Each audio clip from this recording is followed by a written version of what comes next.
පුළුල් පරාසයක විහිදුණු කොල්ලෝ 5ක් ඔස්සේ අධ්‍යාපන ප්‍රතිසංස්කරණ සිදු කිරීමට සැලසුම් කර ඇති බවත් ඉදිරි වසර 3ක් තුළ අනෙක් ශ්‍රේණිවලද ප්‍රතිසංස්කරණ සිදු කිරීමට නියමිත බවත් සෞඛ්‍ය සහ ජනමාධ්‍ය අමාත්‍ය වෛද්‍ය නලින්ද ජයතිස්ස මහතා පවසා සිටී.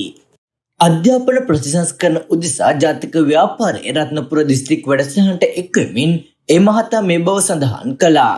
මෙම වසරේදී පළවෙනි සහ හයවෙනි ශ්‍රේණි අධ්‍යාපන ප්‍රතිසංස්කරණ සිදු කරන බවත් ලබන වසරේ දෙවන ශ්‍රේණිය සහ හත ශ්‍රේණියේ ප්‍රතිසංස්කරණ සිදු කරන බවත් අමාත්‍යවරයා පවසා සිටී.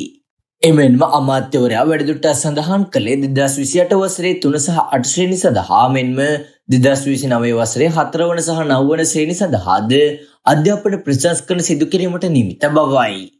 ඒ අනුව ඉදිරි වසර කිහිපය තුළ 9 වන ශ්‍රේණිය තෙක්ම සමස්ත විෂය මාලාවන් ප්‍රතිසංස්කරණය සිදු කරන බවද ඒ මහතා පවසා සිටී. එමෙන්ම මෙම ප්‍රතිසංස්කරණවල පරමාර්ථය වන්නේ 21 වන සියවසේ අභියෝගවලට මුහුණ දිය හැකි පුරවැසියෙක් නිර්මාණය කිරීම බවද අමාත්‍යවරයා පවසා සිටී.